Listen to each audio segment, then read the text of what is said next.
दोस्तों, एनवीएन की बातचीत में आपका स्वागत है। पहले श्रीलंका, उसके बाद बांग्लादेश और अब नेपाल।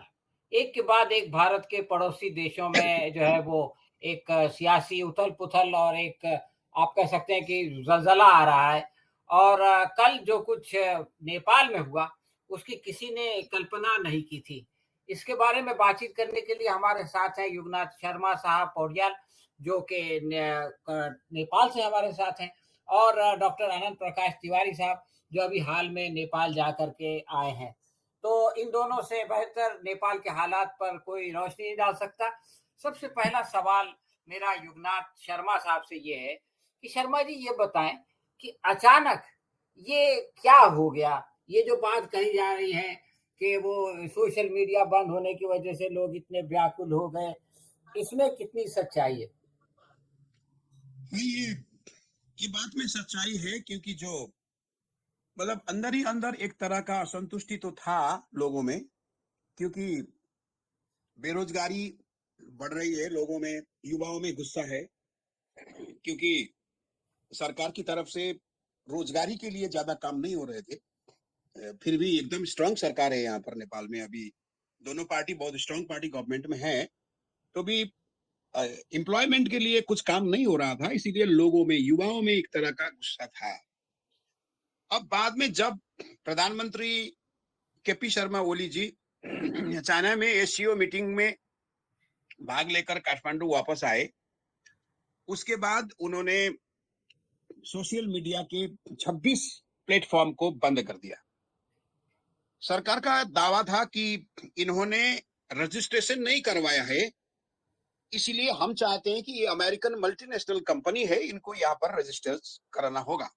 क्योंकि पुलिस के अनुसार अगर साइबर क्राइम में किसी को एक्शन लेना है तो 35 दिन के अंदर लेना पड़ेगा, तब तो इसके बारे में विवरण जो है ना वो नहीं देता है। सोशल मीडिया में जो खबर छपती है, जो बात आती है, इसलिए क्राइम सेक्शन, जो साइबर सिक्योरिटी वाले जो सेक्शन है, पुलिस वाले हैं, वो शायद सरकार को भी कह रहे होंगे कि हमने ये इनके जो बारे में जस्टिस नहीं कर सकते हैं, क्योंकि हम यहाँ पर कोई अकाउंटेबल इंस्टीट्यूशन नहीं है इनका, सोशल मीडिया प्लेटफॉर्म का। इसीलिए सरकार ने ये बात सुन रहा था, लेकिन सरकार कुछ नहीं कर रहा था, पहले से चल रहा था। फिर क्या हुआ कि कोर्ट ने, अदालत ने एक फैसला दे दिया है सरकार को कि आप सोशल मीडिया को उसमें लाइए, अपने अनुगमन में लाइए। तब सरकार ने इस अदालती आदेश को पकड़कर इन पर बैंड कर दिया। लेकिन बैंड करने के बाद क्या हुआ, ये तो पूरा का पूरा सोसाइटी में अब फिट हो गया है सोशल मीडिया। तो लोगों में सबसे ज्यादा जो यूजर है वो तो युवा है। एक तरह से करप्शन के बारे में भी नेपाल में बहुत ही चल रहा है, क्योंकि पॉलिटिकल करप्शन बहुत है। पॉलिटिकल लीडरशिप के लिए भी बहुत क्वेश्चन रेज किया जा रहा है। इसी में क्या हुआ कि इसको जोड़कर एक जनजी, एक जेड जनरेशन, जो पिछले पुस्ता है, जिसके नाम पर जनजी करके एक मूवमेंट, जो ये सोशल मीडिया ऑफ होने के बाद चर्चा में आ गई। सिर्फ ये ज्यादा दिन नहीं हुए, only before 7 days I think, कि बाहर आते ये खबर फैली थी, लेकिन सरकार का ध्यान नहीं था। मुझे लग रहा है कल का जो इंसिडेंट हुआ है, इसमें सरकार का बहुत बड़ा कमजोरी है। सरकार को ये सूचना नहीं थी कि ये लोग इतने होंगे, इतना असंतुष्टि है। अब इसीलिए बहाना, निशाना जो भी हो, बहाना वही है कि सोशल मीडिया करप्शन को ये उठा रहे हैं, और मांग तो अभी बढ़ेगा, लेकिन पॉलिटिकल पार्टियों की तरफ से, सभी की तरफ से वो नहीं दिखाया गया है, अटैचमेंट नहीं है इस मूवमेंट में, लेकिन फिर भी इंडिविजुअल सपोर्ट किया है कुछ लोगों ने। जैसा कि काठमांडू महानगर के बालेन के नाम से इंडिविजुअल आ रहा है, और वो कोई पर्सनली कर रहे हैं, वो दूसरी बात है। फिर भी ये लगता है क्योंकि ये यंग जनरेशन का ही मूवमेंट है हमें देखने में, और उनकी मांग जायज भी है, क्योंकि सोशल मीडिया को अनुगमन करने के लिए सरकार को एक डिप्लोमेटिक चैनल से काम करना चाहिए, उनके इंटरनेशनल ऑफिस पर जाना चाहिए, हमारे राजदूत को जाना चाहिए, बात करना चाहिए। लेकिन सरकार ने कैसा किया कि इतना होमवर्क के बिना सरकार ने आगे बढ़ा दिया। लोगों में एक तरह से असंतुष्टि पैदा हुई क्योंकि सबके घर-घर में टेलीविज़न चल रहा है, सब मोबाइल में सब चु कुछ हो रहा था। नेपाल के लोगों के बाहर में अपने परिवार होते हैं, उनको भी संपर्क नहीं हो पा रहा था। युवाओं को ये इतना रोज़गारी दे रहा था। सोशल मीडिया सेक्टर में लोगों ने एम्प्लॉयमेंट भी उनका हो रहा था। इसलिए ये देखने में क्या है कि ये असंतुष्टि स्टार्ट ये सोशल मीडिया बैन के कारण हुई है।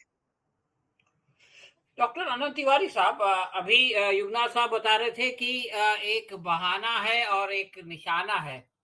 बहरहाल जो भी है, लेकिन हम ये देखते हैं कि कल जो ये दुर्घटना हुई जिसमें नौजवान, खूबसूरत नौजवान जिनका कि भविष्य सामने था, वो जो है वो उसमें हताहत हुए, जिनकी जानें गई। लेकिन उसके फौरन बाद जो है वहाँ के गृह मंत्री ने अपना इस्तीफा दे दिया। भारत में सैकड़ों आंदोलन चलते हैं, सैकड़ों दंगे होते हैं, सैकड़ों प्रदर्शन होते हैं। किसान आंदोलन के दौरान सैकड़ों लोग जो है उनकी जान गई, उन्होंने अपनी जान की कुर्बानी दी। और अभी पहलगाम में ये मामला हुआ, 26 लोग। लेकिन यहाँ हमारा कोई जो मंत्री संतरी होता है, वो उसकी जिम्मेदारी लेकर के इस्तीफा देने की नहीं सोचता। तो ये अंतर क्यों है कि नेपाल में जो है वो चंद घंटों के अंदर वहां का गृह मंत्री जो है वो इस्तीफा देता है, और हमारे यहाँ बरसों गुजर जाते हैं। मणिपुर का इतना बड़ा मामला हुआ, किसी ने इस्तीफा नहीं दिया। गुजरात में इतना बड़ा फसाद हुआ, किसी ने इस्तीफा नहीं दिया। ये फर्क क्यों है?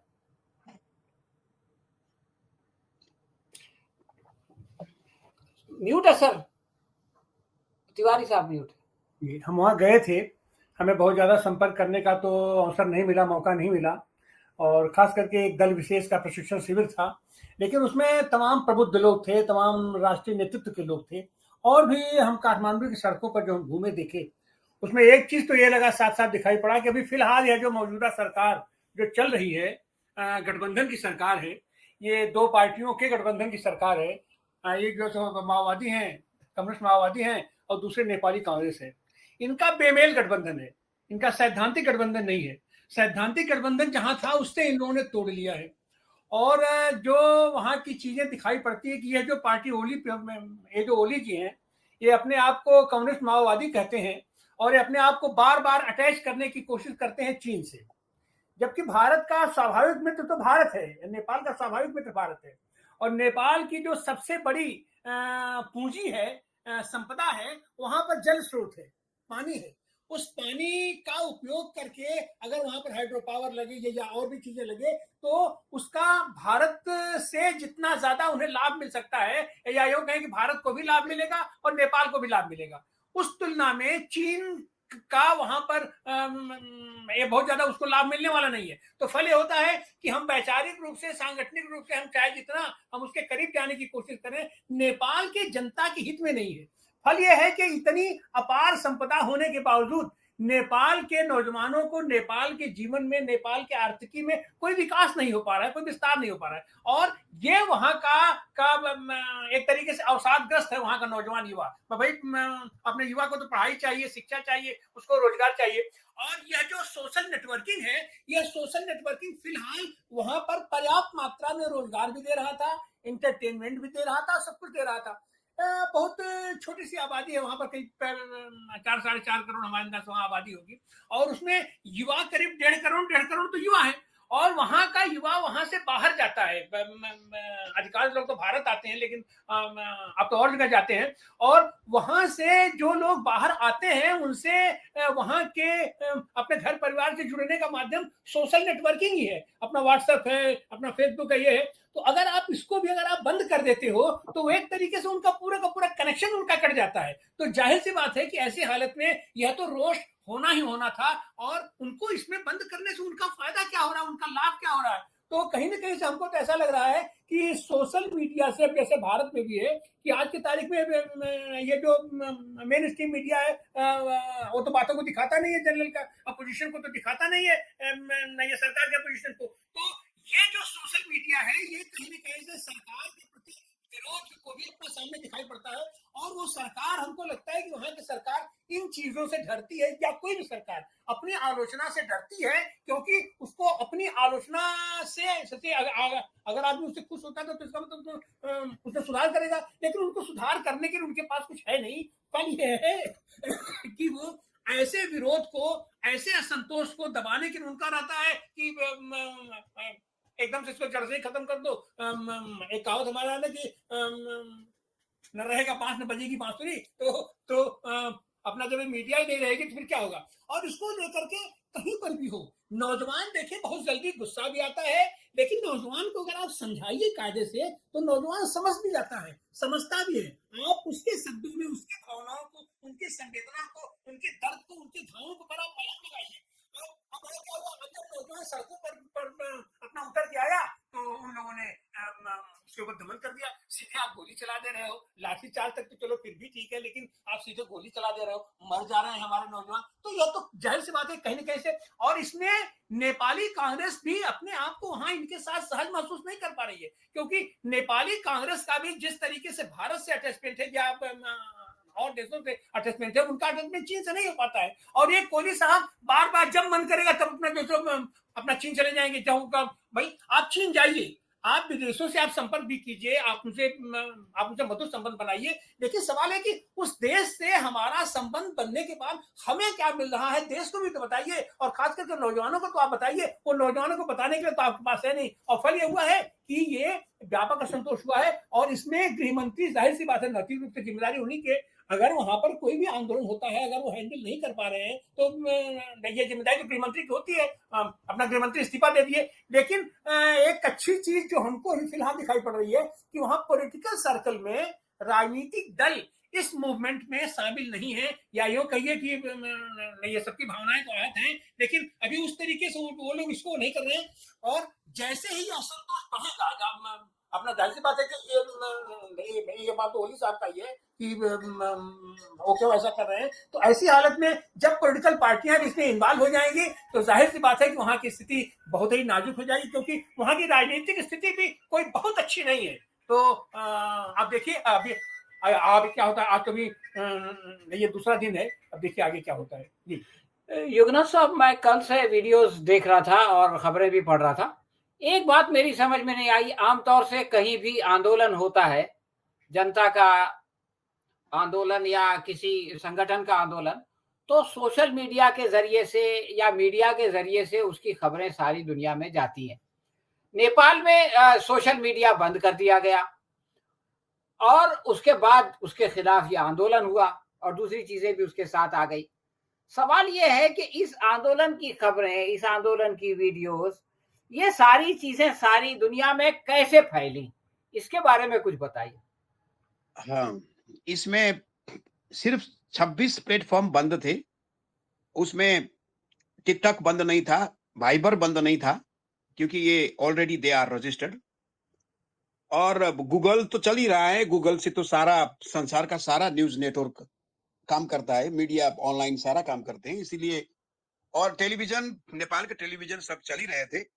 और हो सकता है लोगों ने VPN और दूसरा वो सोर्स भी यूज किया हो, अगर ये मेरी जानकारी में तो नहीं है, लेकिन दे आर इलीगल। लेकिन किया गया होगा, अगर VPN DNA ऐसा सब सब सब वो है, सर्वर है जो कर सकते हैं। और युवराज साहब, एक बात मैं बीच में कहना चाहता हूँ कि प्रदर्शन सरकार के खिलाफ हो रहा है और जो सरकार का टेलीविजन है वो उसको प्रसारित कर रहा है। क्या ऐसा हुआ? और अगर हुआ तो फिर ये तो बहुत अच्छी बात है। हमारे यहाँ तो हम लोग इसका नहीं, हमारे में सुनिए, आपके डेमोक्रेसी से ज्यादा, मैं दावे के साथ कहता हूं, हिंदुस्तान के डेमोक्रेसी से ज्यादा हमारा डेमोक्रेसी बहुत अच्छा चल रहा है, ये मेरा दावा है। आपके में जितना जितना प्रजातंत्र है, हमारे में उससे उत्कृष्ट प्रजातंत्र है। हमारे गृह मंत्री ने कल इस रिस्पॉन्सिबिलिटी को लेकर रिजाइन कर दिया। हो सकता है कि प्रधानमंत्री भी इसको मोरल रिस्पॉन्सिबिलिटी ले ले। हो सकता है कि, मुझे लगता है कि प्रधानमंत्री भी सोच सकेंगे, क्योंकि 20-25 लोगों का जान चला गया है। क्योंकि इसीलिए मुझे लगता है कि ओली साहब भी रिजाइन कर सकते हैं, संभावना ऐसा भी दिख रहा है हमें, क्योंकि कोलिशन पार्टनर नेपाली कांग्रेस के अंतर्गत बहुत असंतुष्टि चल रही है, क्योंकि अब तो हमें जो है ना स्टीयरिंग चेंज करना पड़ेगा, इस तरह का वॉइस भी चल रहा है अभी। अभी तो काठमांडू घाटी में कर्फ्यू है, महानगर के अंदर सुबह से कर्फ्यू चल रहा है। अभी डेमोन्स्ट्रेशन बाहर के अंदर हो रहा है, बाहर भी नेपाल के और भी शहरों में भी डेमोन्स्ट्रेशन थे कल, बहुत बहुत बड़ा डेमोन्स्ट्रेशन था। लेकिन मोरल पॉलिटिक्स के पर जो है ना आपके में रिजाइनेशन कम देते हैं, मुझे लगता है कि इंडिया में हमने देखा है जितना, लेकिन हम देते हैं, सुनिए ज्यादा बातों पर। आपको मैं बता दूं कि आपके में कुछ मतलब लार्जेस्ट डेमोक्रेसी के होने के कारण बड़ा देश है, दूसरी प्रॉब्लम होगा वो दूसरी बात है, लेकिन हमारा उतना नहीं है अभी। त्रिपाठी भाई साहब ने बोला है कि 4 करोड़ नहीं है हमारे में, 2.5 करोड़ है, 2.5 करोड़ है हमारे में अभी पॉपुलेशन। अब 3 करोड़ बताया जाता है। लेकिन क्या है कि ये तो कांग्रेस पार्टी के अंदर से भी प्रेशर था, और गृह मंत्री ने कल कहा कांग्रेस केंद्रीय समिति के पदाधिकारी बैठक में कि नहीं, इतना लोगों का जान चला गया है, मैं मोरल ग्राउंड पर रिजाइन कर दूंगा, मैं अब रिजाइन कर दूंगा। उसने खुद बताया है कि उसने बताया और गया, प्राइम मिनिस्टर के साथ गया और रिजाइन दे दिया प्रधानमंत्री को। इसलिए ये तो लेकिन क्या है कि इस केस में क्या हुआ, देखिए बहुत ही बड़ा हादसा हुआ। राणा शासन में भी इतना इंसिडेंट एक ही दिन में नहीं हुआ था, पंचायत काल में भी नहीं हुआ था, राजा ज्ञानेंद्र के टाइम में भी नहीं हुआ था। इसीलिए इतना, जो बच्चे आप पता कीजिए कि 12 वर्ष से लेकर 20-25 वर्ष के बच्चे हैं, गोलियां छाती में दाग कर चलाई गई है, उसके हेड में टारगेट करके चलाई गई है। इसीलिए कल का जो है ना, कल का दिन नेपाल के लिए ब्लैक डे है। इसमें गवर्नमेंट को मोरली रिस्पॉन्सिबिलिटी लेना चाहिए।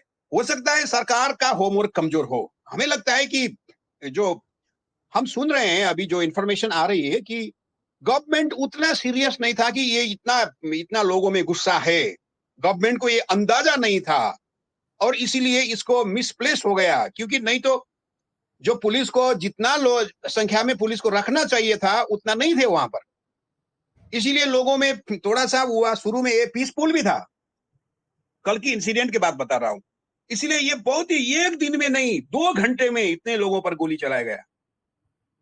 इसीलिए ये कल का दिन हमारे नेपाल के हिस्ट्री के लिए एक ब्लैक डे है। डॉक्टर तिवारी साहब, आपने अभी कहा था अपने पुराने पहले वाले जवाब में कि नेपाल प्रकृति के लिहाज से भारत से 3 तरफ से घिरा हुआ है, और ऊपर हिमालय है और हिमालय के पीछे चीन है। लेकिन नेपाल अपने आप को भारत से ज्यादा करीब नहीं महसूस करता, और ये सिर्फ नेपाल की समस्या नहीं है, ये समस्या म्यांमार की है, ये समस्या बांग्लादेश की है, ये समस्या मालदीव की है, ये समस्या जो है वो श्रीलंका की है। ये सारे लोग जो है वो चीन को अपने से ज्यादा करीब महसूस करते हैं और भारत को अपने से दूर महसूस करते हैं। पाकिस्तान के साथ एक अलग परिस्थिति है कश्मीर की वजह से। तो आखिर ऐसा क्यों है कि जिन लोगों के साथ हमारा कल्चर सेम है, संस्कृति एक जैसी है, यानी तमिल जबान और सिनाला जबान एक जैसी है, बंगाली तो दोनों तरफ एक जैसी बोली जाती है, पंजाबी दोनों तरफ एक जैसी बोली जाती है, और हिंदी और बंगला नेपाली जबान एक जैसी है, रहन सहन एक जैसा है, और खाना पीना एक जैसा है। इसके बावजूद ये हमारे पड़ोसी चीन जैसे अजनबी देश को अपने से नजदीक महसूस करते हैं और हमको अपने से दूर महसूस करते हैं। इसका क्या कारण है?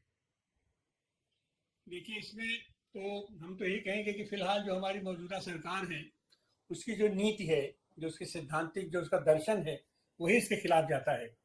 बंगाल, लंका, पाकिस्तान, म्यांमार का तो फिर भी थोड़ा सा अलगाव है, थोड़ा सा अलग जैसा है। लेकिन नेपाल तो हमारा अंग है, सांस्कृतिक रूप से, धार्मिक रूप से, भाषाई रूप से, स्थानीय रूप से नेपाल तो हमारा अंग ही है। माने सिक्किम जब हमारा अंग है, भूटान भी हम हमारा एक तरीके से अंग ही है, नेपाल जैसा है। और तो फिर ऐसी हालत में नेपाल से दुराव, नेपाल से अलगाव का तो कोई सवाल ही नहीं पैदा होता है। लेकिन उसके बावजूद भी, और नेपाल के लोगों का भी हमारे यहाँ से रोटी बेटी का संबंध है अपना नेपाल से। नेपाल के युवाओं को सबसे ज्यादा अगर कहीं रोजगार मिलता है तो भारत में मिलता है, और भारत में भी नेपाल से जो भी साथी आता है, हमको खास करके इसको बुरा नहीं मानेंगे शर्मा जी, अगर चौकीदारी के लिए या अगर ईमानदारी की बात होगी, अपने यहाँ रखना होगा, तो हम लोगों की सबसे पहली वरीयता होती है कि आदमी नेपाली हो। हमारे सेना में भी नेपाल का पूरा पूरा गोरखा रेजिमेंट है। हमारे हमारे हमारे सीमा की सुरक्षा से लेकर के हमारे घरों की सुरक्षा तक में नेपाली लोगों का बाहुल्य है। और हमारा अगर सबसे ज्यादा अगर कहीं विश्वास होता है, हमारे भारतीय से भी ज्यादा विश्वास अगर होता है, तो हमारे नेपालियों पर विश्वास होता है।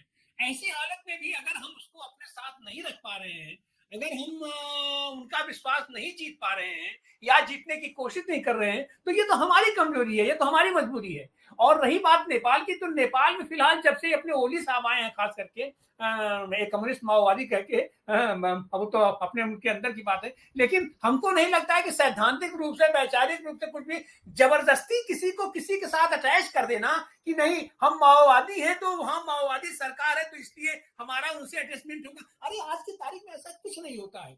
हर देश की जनता, हर देश की आर्थिकी अपना स्वार्थ देखती है कि हमारा काम किससे बनेगा, हमारे देश को किससे फायदा हो रहा है, हमारे देश का हितरक्षक कौन है, हमारे देश का शुभचिंतक कौन है। हाँ, वहां संकट ये आता है कि जब भारत की तरफ से भी या भारत की सरकार की तरफ, जनता की तरफ से तो पूरा सहयोग है पूरा सहयोग है, एकदम खुलेआम सहयोग रहता है जनता का अगर कोई, लेकिन सरकार की तरफ से जो पहले हुआ करता था एक जमाने में कि हम उसको अपने अपने साथ हमजोली बना करके उसको रखते थे, वो चीजें आज की तारीख में संभवतः उसमें कुछ कमी आई है, जिसके चलते वहां के सरकारी स्तर पर तो इस कारण से है। और जब सरकार अगर किसी देश का समर्थन करती है या कहीं करती है, तो फिर जनता में भी उसका असर कहीं ना कहीं से जाता ही है। तो फल ये है कि थोड़ा दुराव तो हमको ऐसा लगता है कि बढ़ा है, लेकिन ये दुराव ऐसा नहीं है कि उसका समाधान नहीं हो सकता है ऐसा, क्योंकि हम लोगों को का तो एक ही चीज है अरे वही हमारे शिव वहां शिव है, यही हमारे राम वहां के दामाद है, हमारे शिव वहां के दामाद है। तो सांस्कृतिक रूप से भी हर दृष्टि से अब उसमें क्या कारण है, हाँ इतनी छोटी आबादी है वहां, इतनी कम आबादी है, और भारत का इतना बड़ा देश है 143 करोड़ और 2.5-3 करोड़, 2.5-3 करोड़ को तो हम ऐसे ही अपने साथ हम उसको अपने साथ लेकर के चल सकते, जैसे हमारा एक जिला हो जाता है, एक प्रांत हो जाता है। तो इसको लेकर के बात करना चाहिए, विचार करना चाहिए। और वहां की सरकार को भी देखिए, कोई भी सरकार बनती है केवल सरकार बनाने के लिए सरकार बना दिया जाए इसका मतलब नहीं बनता है। अरे कुछ तो वैचारिक तालमेल होना चाहिए। इसके पहले जो वहां सरकार थी, यही जेकेपी उड़ीसा की सरकार थी, जनता समाजवादी पार्टी के साथ सरकार थी, उपेंद्र यादव जी वहां थे। अब वहां उन लोगों के बीच में क्या विभेद हुआ, कहीं ना कहीं से वैचारिक रूप से, सैद्धांतिक रूप से वो लोग ज्यादा करीब थे। अभी जो नेपाली कांग्रेस है वो उतने करीब नहीं है लोग। तो फल ये होता है, लेकिन एक चीज मैंने वहां देखा नेपाल में कि वहां पर अभी भी शर्मा जी ने कहा कि हमारे यहाँ जनतांत्रिक प्रक्रिया बहुत बेहतर है। वहां कोई भी पार्टी, कोई भी दल, कोई भी नेता एक दूसरे को दुश्मन नहीं समझता है। बैठ के टेबल पर बात होती है, सबकी बात होती है। अगर अगर विरोध होगा तो तुम्हें वैचारिक तरीके से विरोध होगा, अपना बहस होगा, वाद होगा, प्रतिवाद होगा, संवाद होगा, वो सब कुछ चलता रहता है। तो और यही कारण है कि इतना बड़ा वहां हादसा हुआ है, और वहां कोई बहुत राजनीतिक उथल पुथल नहीं हो रही है। राजनीतिक उथल पुथल है तो उसके पीछे उनका अपना नैतिक दबाव है। वो खुद ऐसा महसूस कर रहे हैं कि नहीं ये तो गलत हो गया, हमसे उनको डील करने में, नौजवानों को डील करने में हमसे चूक हो गई, भूल हो गई। फल हुआ कि गृहमंत्री, चूंकि ये जिम्मेदारी सीधे सीधे गृहमंत्री की है, इसलिए गृहमंत्री ने वहां इस्तीफा दे दिया। लेकिन गृहमंत्री की इस्तीफा देने से चलेगा नहीं, मामला तो पूरी पॉलिसी का है, उसके लिए पूरी सरकार जिम्मेदार है। और अगर सरकार जिम्मेदार है तो जाहिर सी बात है प्रधानमंत्री जिम्मेदार है, और उसका नेता प्रधानमंत्री होता है। तो प्रधानमंत्री को वहां सरकार को, सारे अपोजिशन, सब लोगों को मिल बैठ के इस पर बात करनी चाहिए कि ये हठधर्मिता छोड़ेंगे नहीं, भारत नहीं, हम तो बस चीन के साथ ही रहेंगे, चीन के साथ रहेंगे। बहुत सारी अंतरराष्ट्रीय और आज की तारीख में कारपोरेट तो हमें अब जैसे क्या चीन के सहयोग से वहां पर तमाम प्रोजेक्ट लगी हुई है, हाइड्रो पावर प्रोजेक्ट लगी है, लेकिन उनमें कोई विकास नहीं है, कोई विस्तार नहीं है, अपना कोई काम। तो जब काम ही नहीं होगा तो वहां के नौजवानों को काम नहीं मिलेगा, और जब उसका उत्पादन ही नहीं होगा तो उसका लाभ भी नहीं मिलेगा। अब फल है कि जो आदमी आपने वहां जिसको भागीदार बनाया है उसको उससे लाभ है कि नहीं है। चीन को नेपाल के हाइड्रो पावर से क्या लाभ होने वाला है, उसको क्या मिलने वाला है। तो फल है कि वो अपना मायूस हो जाता है उसका लाभ अगर कहीं मिल सकता है तो उसको तो भारत को मिलता है। तो भारत से अगर वो सारी चीजें टाई अप हो तो वहां के इस संपदा का उपयोग करके भारत को भी फायदा होगा, नेपाल को भी फायदा होगा। अगर वहां प्रोजेक्ट चलेगी तो वहां के ही तो ये नौजवानों को उसे उसे रोजगार मिलेगा। और अगर वो प्रोजेक्ट पूरा हो जाएगी तो उसकी बिजली जो है नेपाल वालों को भी मिलेगा और भारत को भी मिलेगा, तो उससे आमदनी भी बढ़ेगी, तो रोजगार भी मिलेगा, आमदनी भी बढ़ेगी, आय भी बढ़ेगा, तो जाहिर सी बात है संपन्नता आएगी। तो उस संपन्नता की तरफ ध्यान न देकर के नौजवानों का आक्रोश कैसे दबाया जाए, दबाने के लिए आप सोशल मीडिया को आप बंद कर दीजिए, आप उनके ऊपर लाठी चलवा दीजिए, आप उनके ऊपर गोली चलवा दीजिए, तो ये तो समस्या का समाधान नहीं है। निश्चित रूप से नेपाल के लोगों को, नेपाल की सरकार को और खास करके भारत को भी सोचना चाहिए। अगर यहाँ से कोई ऐसी बात है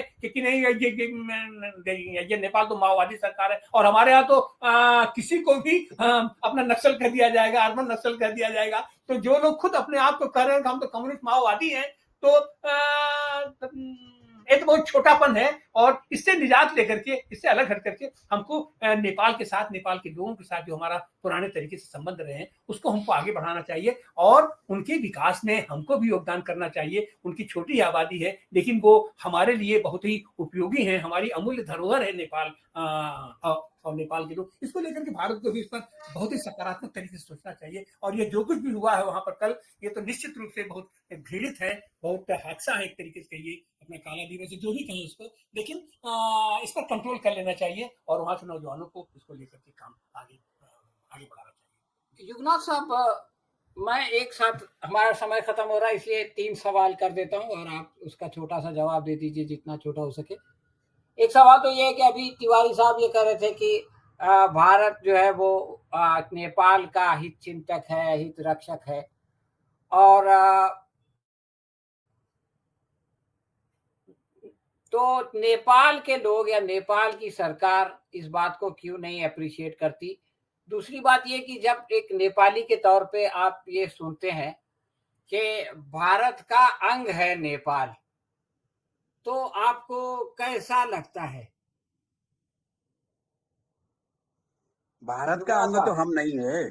सुनिए, आप जब अंग्रेज के गुलाम थे तब भी हम इंडिपेंडेंट नेशन थे। हम कॉमनवेल्थ के मेंबर नहीं है। सुनिए, पहले बताइए कि आप बता रहे थे कि हमारा आर्मी जो था, जर्मन सम्राट जो काइजर विलियम था, उसने कहा था कि मैं दुनिया के किसी से नहीं डरता हूं, अगर मैं गोरखा के सेना के नाम सुनूं तो मैं डर जाऊंगा। ये तो जर्मन सम्राट काइजर विलियम ने बताया था। यही तो प्रॉब्लम है। हिंदुस्तान का जो एक दिल्ली का एक एलिट क्लास है, वो क्या समझता है कि वो अंग्रेज का ट्रेंड से बंधा हुआ है। काठमांडू को देखने की उसकी नजरिया एलिट टू एलिट है। ये उसको सुधारना चाहिए भारत को, नंबर 1। नंबर 2, नेपाल के हाइड्रो पावर में हिंदुस्तान का जो इन्वेस्टमेंट है ना, वो नहीं आ रहा है। हिंदुस्तान का इन्वेस्टमेंट नहीं आ रहा है। फिर अब हमारे लिए बाजार हिंदुस्तान है, लेकिन प्रॉब्लम क्या है कि अगर हमने चाइना का इन्वेस्टमेंट ला लिया तो हम, हिंदुस्तान कहता है कि हम उसका खरीद नहीं करेंगे। देखिए क्यों लोगों में हिंदुस्तान के प्रति गुस्सा है, मैं आपको बता रहा हूं। जड़ से जानिए, क्योंकि नेपाल में केवल, आप समझते हैं नेपाल में केवल चाइना है, ये गलत बात है आपका। इंडियन मीडिया का सारा रिपोर्टिंग देखकर मुझे दया आती है आप पर, सब दिल्ली के मीडिया देखकर, क्योंकि अमेरिका भी उतना ही स्ट्रांग है काठमांडू में। ये मत समझिए कि केवल चाइना है। यही आपकी नजरिया का सबसे बुरा हालत है कि काठमांडू में अमेरिका भी उतना ही स्ट्रांग है जितना चाइना है। इसीलिए अगर आज की बात मैं कर दूं तो आपका पोजीशन तो बहुत कमजोर है।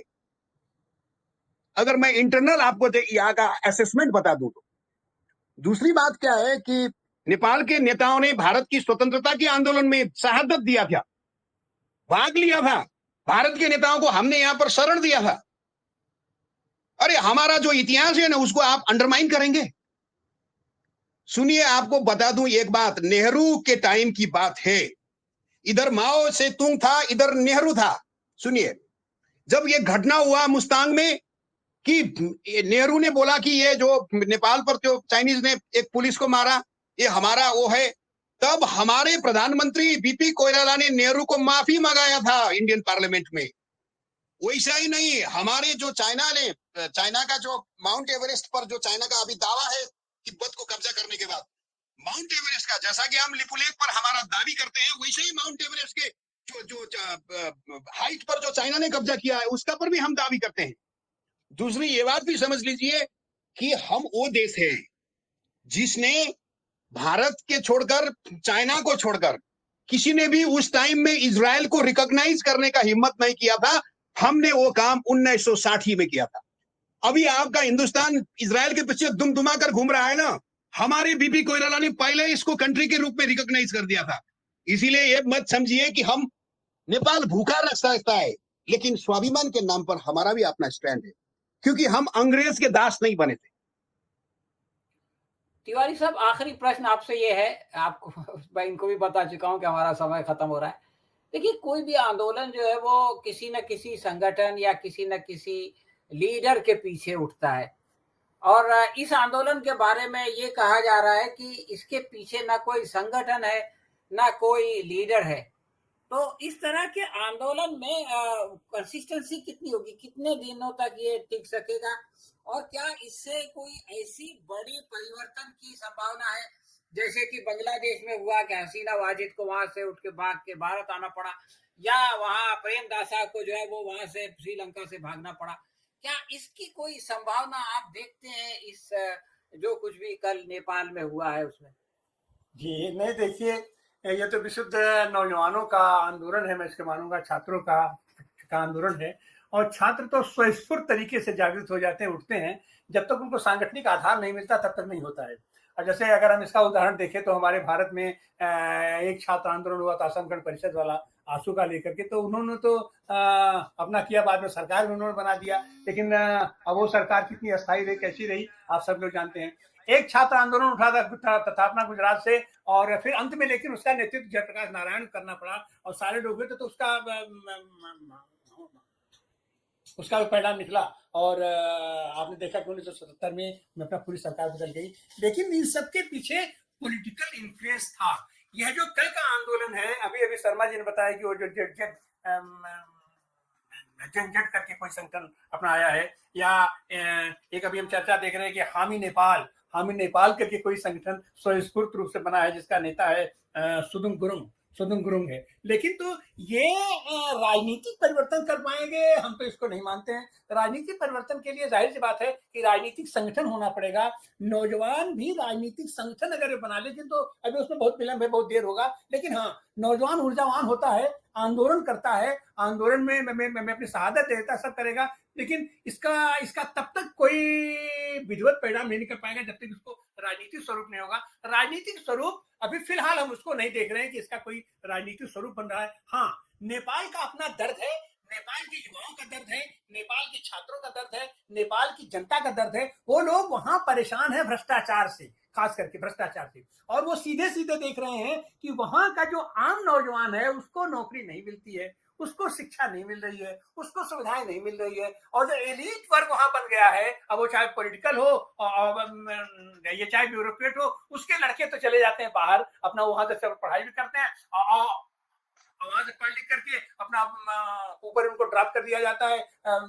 ये सारी प्रशासनिक सेवाओं में, सारे बिजनेस में, हर जगह उनको दिखाई पड़ता है, लेकिन वहां का नौजवान अपने आप को ठगा हुआ महसूस कर रहा है। तो यह जो कुंठा है उनका, या जो उनकी अवसादग्रस्तता है, उसके चलते यह असंतोष उभरा है, और वो एकाएक फूट पड़ा। ये कोई भी चीज होता है जो आप पानी गर्म करते रहते तो फिर एकाएक उबाल नहीं आता है, धीरे धीरे उबलता है, और फिर एक समय ऐसा आता है कि मामला विस्फोट कर जाता है। तो वही हुआ है, वहां से अंदर से दबी दबी असंतोष तो था, कल उसको एकाएक परसों अपना जैसे वहां पर बैन लगा इस पर, तो वहां पर वो असंतोष फूट पड़ा है। ये असंतोष अभी भी वहां मलहम लगाया जा सकता है नौजवानों को, लेकिन उन नौजवानों को आपको रोजगार देना पड़ेगा, उन नौजवानों को आपको काम देना पड़ेगा, उन नौजवानों की आय में आपको वृद्धि करनी पड़ेगी। जब ये चीजें नहीं होगा, और ये चीजें जाहिर सी बात है कि फिलहाल वो जो सरकार है वहां पर वो कहने के तो माओवादी सरकार है, कम्युनिस्ट सरकार है, लेकिन वो लोग भी कहीं ना कहीं एलिट का ही प्रतिनिधित्व करते हैं। आम आदमी से उनका माने उस तरीके का तादाद नहीं है जिस तरीके का तादाद वहां के समाजवादी आंदोलन का एक जमाने में। अरे अभी अभी उसका जिक्र कर रहे थे, हमारे यहाँ से लोहिया और जयप्रकाश को वहां का जेल तोड़ करके, वहां की जनता ने जेल तोड़ करके, जनता सरकार तो चाहती थी उनको गिरफ्तार करके, और अगर ये लोग गिरफ्तार हो गए होते तो शायद भारत का इतिहास दूसरा रहा होता, इन लोगों को तो सीधे सीधे हैंगर कर दिया गया होता। लेकिन जनता, वहां जनता जुट करके जेल तोड़ी है, और तोड़ी नहीं है, इनको सुरक्षित अपनी सीमा से बाहर भारत में सुरक्षित तरीके से पहुंचाया है। तो ये उसका इतिहास है नेपाल का। उस इतिहास को अगर हम न समझें, अगर हम उस इतिहास को न माने, अगर उस इतिहास की अनदेखी दी जाए, तो हमसे बड़ा बेवकूफ कोई आदमी नहीं है। तो जाहिर सी बात है कि अपना नेपाल में बहुत ही मेच्योर राजनीतिक लोग हैं, और वो लोग इसका समाधान जरूर निकालेंगे। आप कुछ कह रहे हैं योगनाथ साहब, आप अपनी बात कहें, उसके साथ मैं एक सवाल भी करना चाहता हूँ, उस सवाल को भी आप इससे जोड़ सकते हैं। मैं ये जानना चाहता हूँ कि ये जो बलिदान या कुर्बानी है नौजवानों की, क्या ये कुर्बानी जाये हो जाएगी, या ये कि इसके कारण कोई सत्ता परिवर्तन होगा, या सरकार का ध्यान जो है वो उनकी जो बेसिक समस्याएं हैं, बेरोजगारी की समस्या या जो शिक्षा की समस्या, उसकी तरफ ध्यान जाएगा? क्या आप इस सिलसिले में कोई आशावादी हैं? नहीं, सुनिए, इसका जो ये विस्फोट हुआ है ना, इसमें एक होगा कि जो पॉलिटिकल लेवल पर जो बहुत वृद्ध पुस्ता है ना, अभी जो जैसा कि आप लेते बहुत ही एक पुस्तांतरण की राजनीतिक दलों के अंदर भी अपने अंदर ही अंदर गुस्सा हो रहा है कि वो नई जनरेशन को देखना चाहते हैं। सुनिए, ये एक गुस्सा है अंदर ही अंदर सबका, सब पार्टियों का, ऐसा नहीं कि एक पार्टी का है। ये भी इस असंतुष्टि में ये भी इनडायरेक्टली इनका भी पार्टिसिपेशन है, जो लीडरशिप चेंज करना चाहते हैं। नंबर 2 क्या है कि करप्शन इतना हुआ है। सुनिए, स्टेट को, अभी डॉक्टर साहब ने बताया कि हमारी सिस्टम में अगर करप्शन फ्री हो गया, कंट्री करप्शन कंट्रोल में आ गया, तो मान लीजिए कि हमारा जो मॉडल है ना, कॉन्स्टिट्यूशन का मॉडल है, थोड़ा सा अभी भी लोगों को राइट नहीं मिल रहा है, क्योंकि देखिए यहाँ पर राष्ट्रीयता का डेफिनेशन दूसरा है। यहाँ पर थोड़ा सा प्रॉब्लम यह है कि ये राष्ट्रवाद राष्ट्रीयता का डेफिनेशन में हम कंफ्यूज में हैं कि जितने भी एथनिक्स लोग हैं, जितने लोग हैं ना, उनको और भी राइट देना है। अभी इस कॉन्स्टिट्यूशन में कुछ सुधार करना है, जैसा कि मधेसियों को, थारू को, जनजाति को और भी उनका डिमांड है, क्योंकि ये जनरली ये इसके लिए और भी आगे रास्ता है। शायद ये असंतुष्टि वो भी एड्रेस करेगा। कॉन्स्टिट्यूशन में अमेंडमेंट करना है, कंप्लीटली इस संविधान को सुधार करना है। ये संविधान कंप्लीट नहीं है, इसमें भी करना है। और सबसे ज्यादा करप्शन पर है। युवाओं का जो आक्रोश था वो करप्शन पर भी था, नारे लगा रहे थे, क्योंकि हर पॉलिटिकल पार्टी के अंदर इंटरनल डेमोक्रेसी ऐसा हुआ कि उन्होंने अपनों को ज्यादा इंपॉर्टेंस देना शुरू कर दिया। तब लोगों में देखा कि नहीं, ये तो पूरा डेमोक्रेसी नहीं आ रहा है पूरा। इसलिए ये सारे सॉल्यूशन जो है ना, इसके लिए सरकार को एक भ्रष्टाचार के विरुद्ध में एक आयोग, जैसा कि आपके भारत में भी कभी लोकपाल हम सुनते थे एक, लेकिन अब तो खैर चला गया, आपके में लोकपाल किधर लापता हो गया। हमारे में एक आयोग ऐसा बने जो पावरफुल हो, जो प्राइम मिनिस्टर तक को ट्रैक करे। सुनिए, ऐसा नहीं कि प्राइम मिनिस्टर को भी ट्रैक नहीं कर पाए, ये है। अभी इसके लिए भी लोगों का प्रेशर है। सुनिए, और ये अगर हो जाएगा, और तो सोशल मीडिया का बैन तो कल से रात से हटा दिया इसने।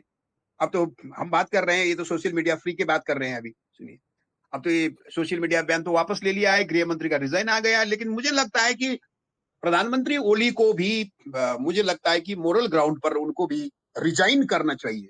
ये मेरा पर्सनल ओपिनियन है, क्योंकि मोरल ग्राउंड पर वो भी जिम्मेवार है, गृह मंत्री ने दे दिया है।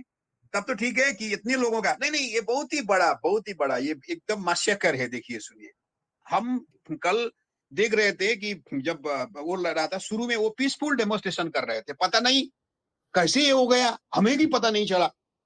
हम पीछे थे, आगे तो सुना कि कितना इंसिडेंट हो गया है बाहर भी। इस तरह से क्या है कि ये सरकार की जो कमजोरी है, जो भी हो, गृह प्रशासन ने इसमें उतना जिम्मेवारी दिखाना चाहिए था, इंफॉर्मेशन के लेवल पर हो, क्योंकि लाठियां चला के, टीयर गैस करके भी इसको डाइवर्ट कर सकते थे।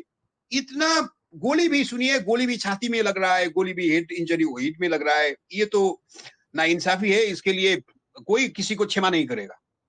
अब मुझे लगता है कि ये सरकार ये रिस्पॉन्सिबिलिटी को अब करेगी। नेपाली कांग्रेस के अंदर हमने सुना है कि कांग्रेस के अंदर भी ये गुस्सा है कि देखिए ये तो बहुत ही वो बात हो गई, इसलिए हमें इस सरकार से हटना चाहिए। मुझे सुना है कि कुछ कांग्रेस के नेताओं ने ये बात कही है कि अब इस सरकार से हम निकलना चाहिए। तो सरकार से कांग्रेस निकल गया तो ओली भी क्यों बैठेंगे, वो भी रिजाइन कर देंगे।